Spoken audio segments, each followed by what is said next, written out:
అక్కడ పాడి కౌశిక్ రెడ్డి ఒక వ్యాఖ్యలు చేయడం జరిగింది ఆ గద్దెల దగ్గర అరెస్ట్ చేసిన క్రమంలో. దొరలు దళితుల్ని అవమానిస్తున్నారు, ఒక దళిత సర్పంచ్ని కూడా కనీసం సమ్మక్కం దర్శించుకునేటువంటి పరిస్థితులు తీసుకొచ్చారు, ఆమెకు ప్రోటోకాల్ లేదా అని మీ గురించే పరోక్షంగా మాట్లాడి అర్థమవుతుంది చూస్తూ ఉంటే. దాని గురించి మీరేమంటారు అసలు? ఫస్ట్ ఆఫ్ ఆల్ ప్రతిసారి దళిత సర్పంచ్ అసలు సర్పంచ్ ఆమె 3200 మంది గ్రామంలో 2800 ఓటేసి గెలిపించిన సర్పంచ్. ఎందుకు అంటున్నారు అట్లా? అవసరం లేదు, అనే అవసరం లేదు. ఆమెకు హక్కు ఉన్నది, ప్రథమ పౌరురాలు. నేను ఫస్ట్ నాకు నెంబర్ లేకుండా వాళ్ళ భర్త గారి నెంబరు, మా ఇంట్లో నారాయణ ఉంటాడు, ఫోన్ చేసి నాతో మాట్లాడారు. రాజేంద్ర ప్రసాద్ గారు మరి రావాలి తప్పడే లేదు, తప్పకొస్తా, మేము పాల్గొంటాం. మాకు కూడా అంతకుముందు ఒక 5 పేర్లు ఇచ్చిండంట,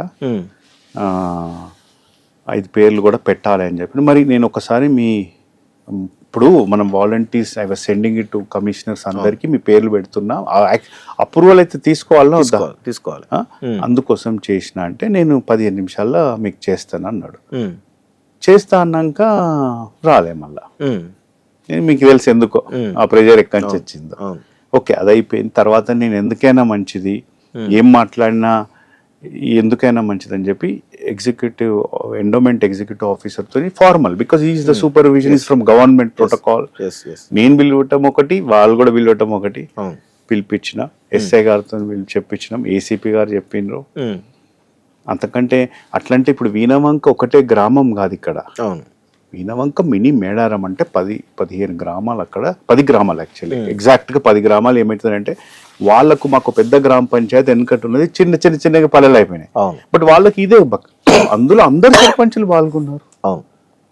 అందులో కల్వల సర్పంచ్, ఇటు వల్బాపూర్ సర్పంచ్, అందరికి ఫోన్ చేస్తే ఒక 2-3 రాలేదు. ఎందుకంటే మీకు తెలుసు ఎందుకో, వాళ్ళకు గుండె లోపట తప్పక రావాలని ఉండే.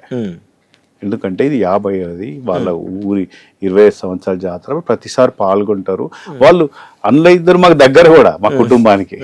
పాపం వాళ్ళు పార్టీ డిఫరెంట్ కాబట్టి ఇప్పుడు ఉన్నారు కాబట్టి, ఇప్పుడు కనపర్తి సర్పంచ్ మాకు దగ్గర, ఆయన పాపం రావాలని ఉండే, రాలేకపోయాడు. ఓకే, అట్లా దాన్ని. ఇంకొకటి ఏంటంటే ఏసీపీ గారు చెప్పారు, వారు నేనుండి నా బాధ్యత ఇంకా ప్రథమ పౌరురాలుగా మిమ్మల్ని తీసుకెళ్ళి నేను నా బాధ్యతగా చేస్తా అని ఏసీపీ గారు చెప్పారు సర్పంచ్ కి. చెప్తే అదే 3 రోజుల ముందు వాళ్ళ కుటుంబంలో ఎవరో చనిపోతే మాకు ముట్టొచ్చింది, మేము గద్దెక్కలేమో అనేదో అన్నారంట. తర్వాత మళ్ళీ 1 డే బిఫోర్ కూడా మళ్ళీ అయింది, ఎవరో చనిపోయారు. మళ్ళీ అయ్యేసరికి ఇక మేము గద్ద ఇదంతా మాకు పంచాయతీ కూడా అవసరం లేదు, మాకు ఏదో అన్నారంట ఎస్సీపీ గారితో వచ్చింది అని. బట్ ఇతను చూడండి, ఇతన్ని ప్రెషర్ పెట్టి వట్టిగానే పైకి తీసుకెళ్ళి మమ్మల్ని పిలవలేదు ఇవన్నీ అనటము. అంటే హిందూ సంప్రదాయం ప్రకారము వారిని ఏసీపీ గారు చెప్పినట్టు ఎక్కమన్నారు, మళ్ళీ ఎక్కిండ్రు, దట్స్ ఓకే, అదంతా అది ఒక విషయం. బట్ మా వర్క్ చేయాల్సింది అయితే అన్నీ చేసినాం. మోస్ట్ ఇంపార్టెంట్ శ్రీనివాస్ గారు, ఇవాళ నేను మా ఊరికి వెళ్తే ఇంతవరకు ఎవరినైనా ఏమయ్యా అంట మాట కూడా ఎక్కడ కూడా అందరినీ. దట్స్ వే మా పేరెంట్స్ అప్బ్రింగింగ్.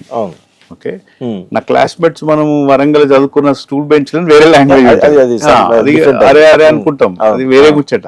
క్లాస్మేట్స్ అంతకంటే నేను మెయిన్ కూడా మా తాతగారు కూడా ఎంత హెడ్ ఆఫ్ థింకింగ్ అంటే, అక్కడ ఊర్లో చదువుకోవాలి అని స్కూల్ పెట్టించి, ఎస్సీ హాస్టల్ పెట్టించి, ఆ టైంలో ఏ కుటుంబాలు అయితే చదువుకున్నారో వాళ్ళు ఎక్కడికో వెళ్ళిపోయినారు. నేను కూడా అదే మెసేజ్ ఇస్తూ ఉంటాను. వాళ్ళ అంబేద్కర్ గారు చదువుకొని ఒక గ్రామీణ ప్రాంతాల నుంచి చదువుకున్నాడు కాబట్టి కొలంబియా స్కూల్కి వెళ్ళి, లండన్ స్కూల్ వెళ్ళి కాన్స్టిట్యూషన్ రాయగలండు. మీరు కూడా గ్రామాల్లో ఒక్కొక్కరు, ఇంటింటికి ఒకరు రావాలి. అది మా మైండ్ సెట్. అంటే ఇంకోటి చెప్తున్నా మీకు, ఇంతవరకు ఎవరు చెప్పలే కానీ, జాబ్స్ ఇచ్చినాం. ఆ జాబ్స్ ఏంటి తెలుసా? మేము టీవీ ఛానల్స్ ఏదైనా డౌన్ అయితే మానిటర్ చేసుకుంటూ కూర్చుంటారు ఏసీలో.